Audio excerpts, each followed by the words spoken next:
He thought he got a free pair of AirPods. What he didn't realize was that I could still see them, from the airport to his apartment, back to work. And every single time he put them in his ears, I hit one button: play sound. If you've ever had something stolen and wished karma worked faster, hit that subscribe button, like this video, and stick around, because this story isn't about getting your stuff back.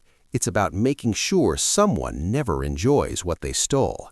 Let's get into it. About 6 months ago, I had a layover in Houston. Nothing dramatic, just another airport blur. Overpriced coffee, stiff neck from airplane sleep, the usual shuffle off the plane. I landed, grabbed my bag, walked through the terminal, went through security again. It wasn't until I reached for my headphones that my stomach dropped. That hollow, icy feeling hit first. My fingers patted every pocket twice, then 3 times. Empty. I could see it in my head instantly, my AirPods slipping out of my pocket while I shifted in my seat. They weren't just headphones, they were the noise between me and the world. Flights, work calls, gym sessions, silence when I needed it. Gone. I filed a lost item claim with United immediately. Plane number, seat number, exact description of the silicone case, even the tiny scuff on the hinge. Then I put them in lost mode and added my phone number. I wasn't angry yet. I was hopeful. Airplane cleaners find stuff all the time, right? Wallets, phones, headphones. Surely someone would plug them in, see my number, and call. I even thought, if they return them, I'll send them a reward, enough to buy their own basic pair. Not everyone can afford AirPods, I get that. But then I opened Find Me, and I watched. At first, it made sense. The AirPods pinged at the airport, then they moved to what looked like office space on the map. Okay, I thought, lost and found. I even emailed United to let them know I could see the location moving internally. I figured I was helping them. Hours passed. Then, almost exactly 24 hours later, the location changed. The dot moved off airport property, across streets, into a residential complex. I stared at the map longer than I should have. Maybe someone took them home to charge, maybe it's protocol, but deep down, something shifted.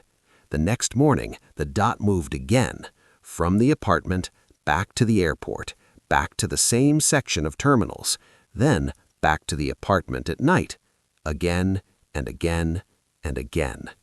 It wasn't lost and found, it was a commute. There's something uniquely violating about watching your stolen item live someone else's life. I wasn't imagining it, I tracked the pattern. Morning, apartment to airport. Evening, airport to apartment. The schedule lined up with work shifts. This wasn't random. This was an employee, an airplane cleaner. The person who found them in my seat saw my number in lost mode and decided to keep them anyway. That's when hope turned into something sharper. I emailed United again. I gave them the apartment address, the dates, the work schedule pattern. I spelled it out. Look, I can see where they are. I don't even need them back at this point, but someone on your staff is stealing from passengers. Surely that would matter. Surely they would investigate. Surely the address and the schedule would be enough. Their response? Because the AirPods had left airport property, they couldn't do anything. I would have to file a police report with Houston PD. I live in Arizona. They closed my claim, just like that. You ever feel that moment when you realize no one is coming to fix it? No manager escalation, no accountability, no we take theft seriously? Just corporate indifference. It wasn't about the money anymore. If you've ever used Find Me, you know there's a feature, Play Sound. It forces the AirPods to emit a loud, high-pitched tone, even if they're in someone's ears. The first time I tried it, I waited until the map showed the earbuds were out of the case. They were at the apartment. The status changed from in case to in use. I paused. My thumb hovered. Petty? Maybe. Deserved? Absolutely. I tapped Play Sound, and I watched. On the map, the earbuds instantly registered back inside the case. I actually laughed, not a big villain laugh, just a quiet, satisfied exhale. So that's how this is going to be. For the next few months, it became a ritual. Whenever I opened the app and saw the earbuds out of the case, I'd wait a beat. Maybe he was on break at the airport, maybe commuting, maybe relaxing at home. Doesn't matter. Tap, play sound. Back into the case they went, over and over.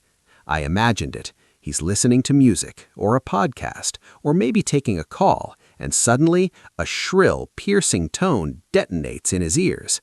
Confusion, panic, embarrassment if he's around coworkers. He probably thought they were malfunctioning at first, but it kept happening. Random times, unpredictable. He couldn't relax with them. He couldn't trust them. The stolen AirPods became haunted. Here's the thing about theft. It's not just taking an object, it's taking peace. When you steal from someone, you assume they're powerless. You assume they'll shrug and replace it. You assume you got away with it. But every time that sound blasted into his ears, it was a reminder. I see you. You didn't get away with it. You just borrowed them, and now they're a liability. I never contacted him directly, never threatened, never escalated. I didn't need to. The app did all the talking. Months later, the pattern changed. The AirPods stopped leaving the apartment. No more airport commute, no more in-use notifications. They just sat there, lifeless, unused. I don't know if he quit, got fired, bought his own pair, or just decided they weren't worth the risk. But I do know this, he never comfortably enjoyed them. Every time he tried, there was a consequence. And weirdly, that was enough. I didn't get them back, but I took something else. His certainty, his comfort, his free ride. And in exchange, I got something small, quiet, and deeply satisfying. Control. Revenge doesn't always have to be explosive. Sometimes it's just a reminder that actions echo. If he had called the number in lost mode, I would have rewarded him. Instead, he chose theft and got months of ringing karma. What's the pettiest revenge you've ever taken or witnessed? Drop it in the comments.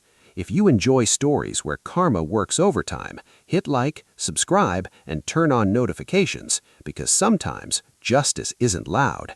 It's just one button away. It was the audacity. He saw my phone number. He saw lost mode. He knew it wasn't abandoned, and he kept them anyway. That's when I stopped thinking about recovery and started thinking about inconvenience.